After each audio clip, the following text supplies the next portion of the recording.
ನಮಸ್ತೆ ಸ್ನೇಹಿತರೆ, ಇವತ್ತಿನ ವಿಡಿಯೋದಲ್ಲಿ ಡಾಕ್ಟರ್ ಡಿವಿಜಿ ಅವರ ಮಂಕುತಿಮ್ಮನ ಕಗ್ಗದ ಎರಡನೇ ಕಗ್ಗ ಯಾವುದು, ಹಾಗೆ ಆ ಕಗ್ಗ ಏನ್ ಹೇಳ್ತದೆ ಅನ್ನೋದನ್ನ ತಿಳ್ಕೊಳ್ಳೋಣ.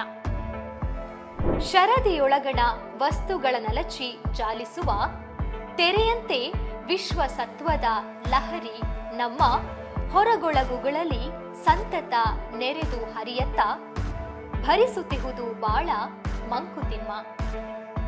ಸಮುದ್ರದೊಳಗಿರುವ ವಸ್ತುಗಳನ್ನ ಕೇರಿ ಜಾಲಿಸುವ ಸಾಗರದ ತೆರೆಗಳಂತೆ ಈ ಜಗತ್ತಿನ ಸೃಷ್ಟಿಯ ತತ್ವಗಳು ನಮ್ಮ ಒಳಗು ಹೊರಗುಗಳಲ್ಲಿ ತುಂಬಿ ಹರಿಯುತ್ತಾ ನಮ್ಮ ಜೀವನವನ್ನ ಭರಿಸ್ತಾ ಇದೆ ಎಂದು ಪ್ರಸ್ತಾಪಿಸುತ್ತಾರೆ ಮಾನ್ಯ ಗುಂಡಪ್ಪನವರು ಈ ಕಗ್ಗದಲ್ಲಿ. ಈ ಕಗ್ಗವು ಜೀವನದ ಸತ್ಯಗಳನ್ನ ಮತ್ತು ನಮ್ಮ ಸುತ್ತಲಿನ ಪ್ರಪಂಚವನ್ನ ವಿವರಿಸುತ್ತದೆ. ಸಮುದ್ರದ ತೆರೆ ಹೇಗೆ ವಸ್ತುಗಳನ್ನ ಶುದ್ಧೀಕರಿಸುತ್ತದೆಯೋ ಹಾಗೆ ವಿಶ್ವದ ಶಕ್ತಿ ನಮ್ಮ ಒಳಗೂ ಹೊರಗೂ ಹರಿಯುತ್ತಾ ಜೀವನವನ್ನ ನಡೆಸಲು ಸಹಾಯ ಮಾಡ್ತದೆ ಎಂದು ಈ ಕಗ್ಗದಲ್ಲಿ ಹೇಳ್ತಾರೆ.